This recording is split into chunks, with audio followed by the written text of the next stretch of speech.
Have you ever noticed yourself tensing up the moment your child walks into the room or calls, Mommy? Or do you find yourself always thinking all the negative things about your child and worrying a lot about how they can do better in life? You're not alone.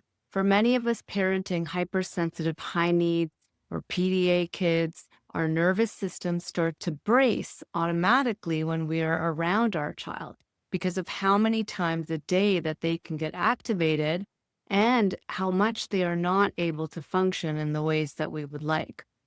And when this happens day after day, our brain begins to associate our child with danger. Even their voice, their footsteps, their presence can become a trigger for threat. And before we know it, all we can see when we look at our child is the negative. In today's episode, I'm going to walk you through exactly how this happens, why your brain and body start to see your child as one big cue of danger, the role of chronic stress and the brain's negativity bias, and most importantly, how to retrain your brain and regulate your nervous system so you can start seeing your child through a lens of safety and connection again, even if nothing on the outside changes. So let's begin. It was 9 a.m. and I was tiptoeing across the bedroom floor, whispering in my mind, "Please, floor, don't creak." I was trying to get to the bathroom, desperate to just have a few minutes for my morning routine, which helps regulate my nervous system so much. The day before had been absolutely gruesome. Hours-long rages, house destruction, complete depletion, and I needed just a sliver of space.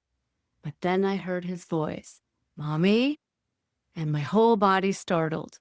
I felt this immediate drop in my chest, despair coming in, followed by a surge of sympathetic energy, fear about how today was going to go. As my son walked into the room, I felt the bracing in my body, the readiness for what could come next. At the time, we were going through months of burnout, so many challenges and meltdowns, and his need for control over our own basic needs.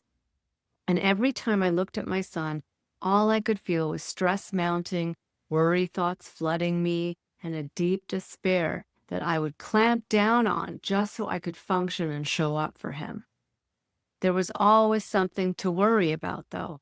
He would only eat one small meal a day at the time. He would rage for hours on end, panic at every move we made because he needed so much control over us. He would hold his bowels in for a whole week. He would hold his pee for 24 hours every single day at that time. He hadn't showered in months. He barely brushed his teeth. He refused school and did no learning at home. And all I saw when I looked at him was danger. All I felt in my body was danger. My child had become one big cue of danger to my nervous system. And I want to say this clearly, that even if your child isn't holding in their pee for 24 hours, or if your child is going to school, or they eat their meals, or they shower sometimes, you can still feel this way. This experience of seeing your child as a cue of danger isn't only reserved for extreme cases. It happens to so many moms, especially those parenting highly sensitive, high needs, or PDA kids, because their nervous system is being activated multiple times a day. So every demand your child resists, every meltdown, refusal, inability to meet basic needs of life, inability to learn or be at school or be kind or responsible, your child is not meeting the expectations that your brain learned of how to stay safe, lovable, belonging, and successful in this world. This then translates to you feeling like you're failing as a mother. Can you relate? I'm sure you can. And the thing is, your nervous system doesn't always know that this is just your child. It reacts like it's danger of your own livelihood and success. And when this happens repeatedly, your brain starts developing chronic neural pathways, chronic patterns that only see what's wrong with your child and your life. It starts preparing for threat, the sight of your child's face or voice or even footsteps. And when you add the pressure that we all feel to be calm and patient and regulated all the time, it's no wonder we crash. So please hear me. You're not weak. You're not broken. You're not alone. Okay. This is a survival pattern and it can change. So in my situation, my brain felt a ton of pressure to help my son get better, right? Like he was not functioning well at all. But I often felt like I had no control over helping him to change. And all of his challenges represented to my brain that I was failing, that I couldn't provide for him, that my life and my career were over because he was in such a bad place, that the authorities, the doctors and therapists and schools would blame me for not doing a good enough job. And at the time, his inability to meet even his basic needs made me feel like I was doing something wrong. I would look at my son and just see all the things that were wrong. And it made sense because my brain had entered the chronic red zone where all it could see was what was going wrong. And here's the thing, when that stress becomes your default state, it starts to feel like there's no other way to be. But the truth is, your brain and nervous system are doing exactly what they're designed to do. So let's talk about why this happens and how it's not your fault. Okay, so why does your brain start to see your child as a cue of danger? Well, there's two very real reasons. One is negativity bias. The human brain is wired to see what's wrong before it sees what's right. Okay, that's inherent in all of us, this negativity bias.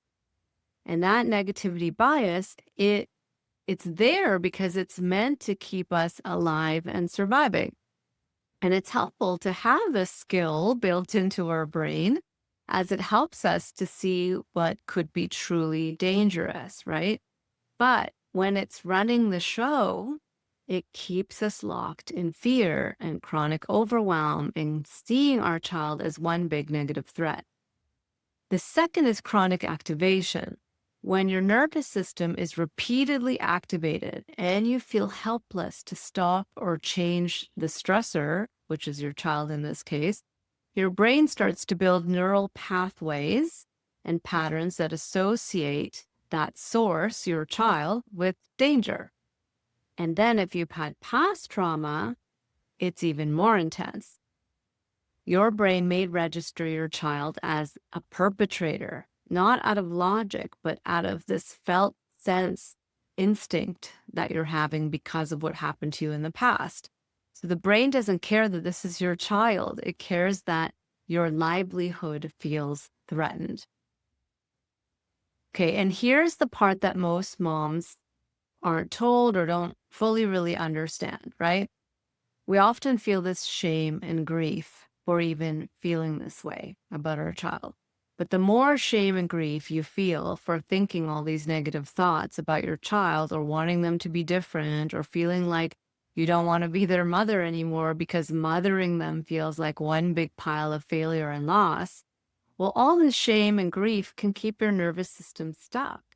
And then this further contributes to your brain seeing your child as a cue of danger.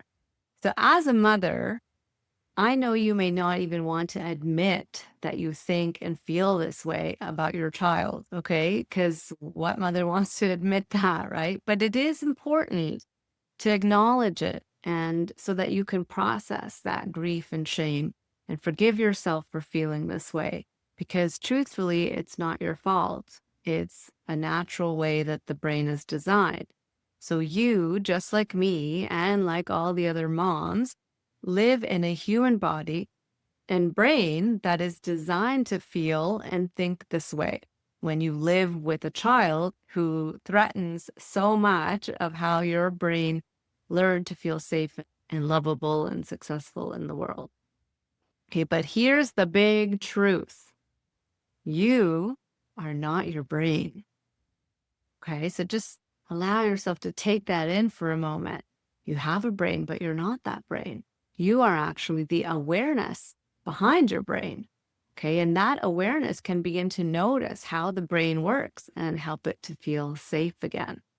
You are the awareness that can help redirect your brain to take on better feeling thoughts about your child and remember that you can feel safe with your child. So you're not stuck forever. There is a way to see your child differently, to soften the fear, to restore safety and connection.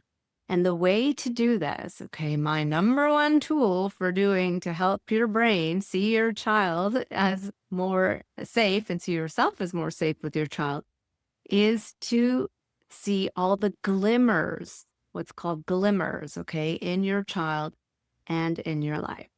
So what is a glimmer? The word glimmer was coined by Deb Dana, who wrote the book, The Polyvagal Theory in Therapy. And I've done her trainings on how to apply polyvagal theory in practice.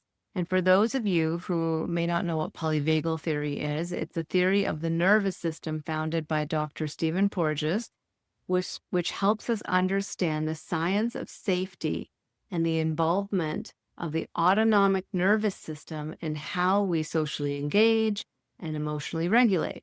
And Deb Dana took the theory and brought it into practice, and part of her teachings on it is about how to create safety in micro moments with these glimmers. So glimmers are micro moments of noticing something that foster feelings of comfort, peace, or well-being, and they trigger your nervous system in a good way to start feeling regulation again. Okay, so a glimmer could be as simple as seeing a friendly face, somebody smiling at you on the street, hearing a soothing sound, or noticing something in the environment that brings a smile or feels comforting. So glimmers are wonderful to stimulate your nervous system to start to regulate. They don't erase your pain and they don't cancel your grief, but they do remind your nervous system that something else is also true, that safety still exists in the here and now. Okay. And as Deb Dana writes, your days can be filled with difficulty, and you can also feel a spark of safety, regulation, and connection. And this amazing capacity is built into your human biology. Okay, so glimmers are how we begin to shift the nervous system story from one of I'm unsafe to one of I'm safe and okay in this moment. And they help us come back to the present moment where we can feel safety in our bodies and minds, and then let it nourish and regulate our nervous systems, and then also then helps to release any pent-up stress too. Okay, so how I rewired my brain using glimmers. Okay, this is what I did. I used glimmers daily to help rewire my brain from the chronic negativity bias that I was in, which sent my brain into a chronic red zone, always seeing my child in a negative way, to instead a brain that was able to see the smallest positive. Even in a day that was full of chaos and dysregulation, I was able to see the smallest positive. And so that's more of what we call a green brain zone. Okay. And what I did was I would interrupt this bracing pattern that would show up in my body automatically by first becoming aware of it and noticing when it shows up. And so, with the stress response, when we first have the stress response, we have this automatic tensing in our body, this readiness comes in, your neck and shoulders might get tight, and that's the bracing response. Okay, so I invite you to notice for a moment if you're even bracing right now. So I would notice this bracing response showing up in my body, and then instead of staying in it and being taken over by that stress response, I would choose to look around the room and do something that's called orienting, right? Orienting to the present and to something safe or neutral or comforting. Like I'd look at the plant and I would take it in and I would allow myself to feel that safety and comfort in my body to help the bracing pattern to let go and then for me to come back to more of my baseline. Okay. And then what I also did was I would recall safe memories with my child using a daily havening practice. So, havening is another modality I'm trained in. It's a psychosensory modality that uses the mind and body together to help calm the nervous system, reprocess traumatic encodings, and take on new meanings. So, I would haven on the moments that I felt safe with my child so that both my mind and body could feel and remember that it's not all about bad moments with your child. And havening is, brings in touch, right? It uses the sensory modality of touch to help the amygdala, the threat center in your brain, to feel safer. So that it uses touch on the hands and touch on the shoulders, and the arms, okay, from the shoulders down to the elbows, as well as touch on your face, on your forehead and cheeks. Okay, so I would do this havening practice daily so that and I would recall safe memories with my son and help my brain to remember all the good feelings I had with him too. And then as I was havening, I would say things like, what if I could feel safe with my child? And I would use curiosity to open up regulation. So curiosity is a huge part of being regulated. And we can recruit curiosity to bring on regulation as well. And we can use the words, what if? Okay, what if? That helps start to ignite curiosity. And especially when you say it with a lot of curious energy, can really help the brain start to open up to see things in a different way. And with the havening touch along with it, it helps the amygdala, the threat center, the fear center in your brain, to feel safe in the face of taking on this new meaning present.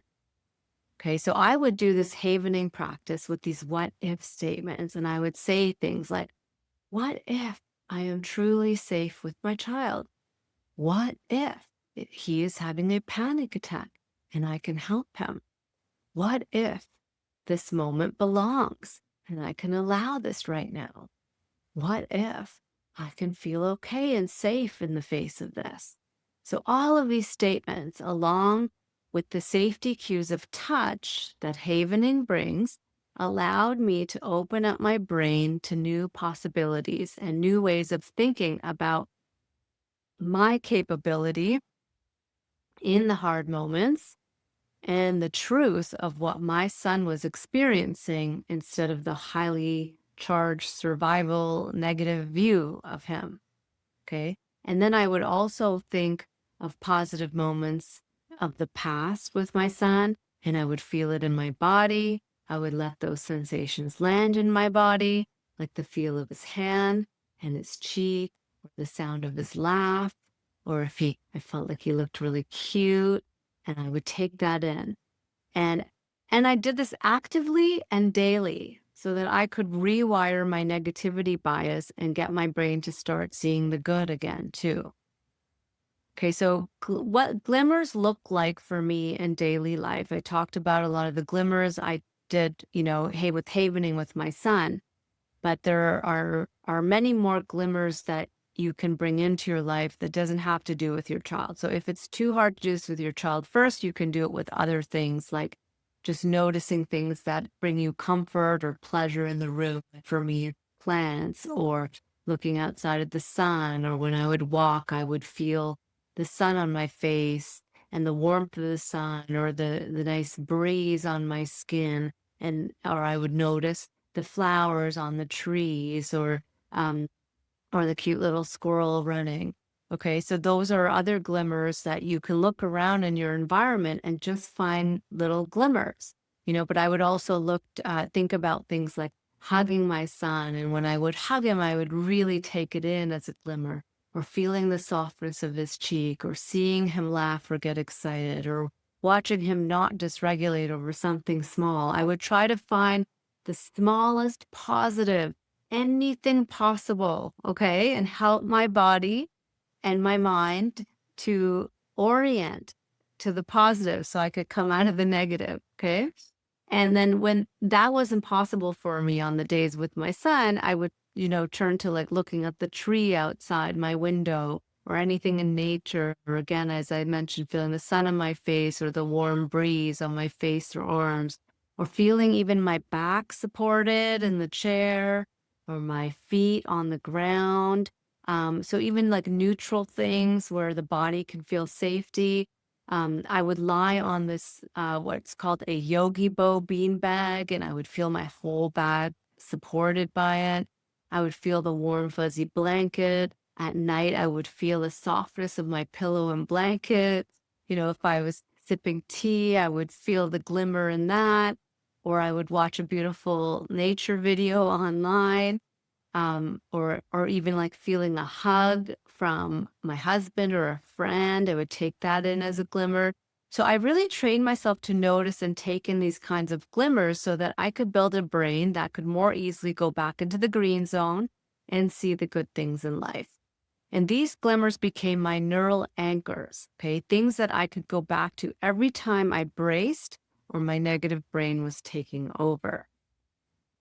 So there's some science behind these glimmers and how they help to rewire your brain. So glimmers release dopamine and oxytocin. Those are feel-good chemicals that promote safety and bonding. And they activate your prefrontal cortex, which is the higher thinking part of your brain, which really supports regulation and perspective. Okay. Like it's so important. If you have a strong prefrontal cortex, then you're very lucky because that can inhibit your amygdala, which is your threat detection system. But the good news is that even if you don't have a strong prefrontal cortex because you've been under so much chronic stress, you can practice feeling glimmers. And the more you practice it, the more you feel it, the more you strengthen your prefrontal cortex. So it is a way to strengthen it. And every time you notice and feel a glimmer, you build a new neural pathway. So this is what's amazing about the brain. There's neuroplasticity in the brain. The brain can change and it can create new pathways, new ways of thinking and being. So every time you practice, and the brain likes little and often, and every time you practice little and often, you create choice in your brain to think this way or feel this way instead of going down the negative path. So there's a lot of science behind how this can really help the brain to come out of negativity bias and be able to see the more positive things in life, which is hugely regulating and something that I feel is so necessary when parenting a child who activates a lot daily. Okay. So here's the daily glimmer practice. Number one, become aware. Okay. Practice becoming aware.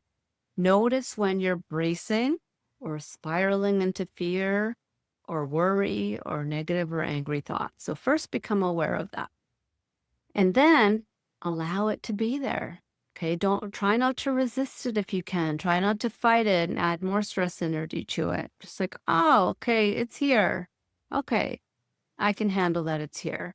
Thank you. And then thank your brain. Thank you, brain, for trying to protect me. Thank you. And understand that this is a very natural part of being human. Okay, our brains are designed for this. So allow it to be there. Thank your brain for trying to protect you. And then you want to orient to the present moment. Because usually when you're in your head and in your thoughts and your worries spiraling for, you're not in the present moment. You're either in the future or you're in some past traumatic encoding being activated. So you want to come back into the present.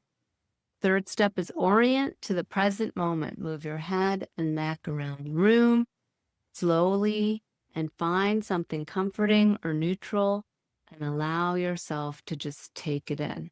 Okay, you can also orient to the feeling of being supported in your chair.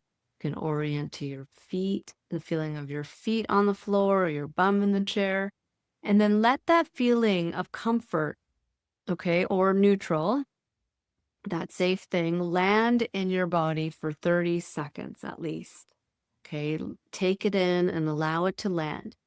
And then once you're in the present again, then recall a glimmer about your child, okay, something you love or cherish about them, and feel that feeling in your body for at least 30 seconds. You can even Bring in havening touch in this moment. And as I mentioned, havening touch is like a moving hug. You're stroking your arms, you're stroking your hands, you're rubbing your hands together, and you can gently also touch your forehead and cheeks. Okay, and this helps the amygdala to take on this more positive feeling about your child. So remember a glimmer about your child and allow yourself to take that in. Okay, and then when you're feeling this loving and safe feelings in your body, say to yourself, I am safe with my child. Or if that's too much of a stretch to say I am safe with them, you could start with, what if I could feel safe with my child? What if? And say it with a lot of curiosity and wonder. And say this at least 10 times, even out loud if you can, and allow yourself to feel that safety in your body. Notice what safety feels like in your body, okay?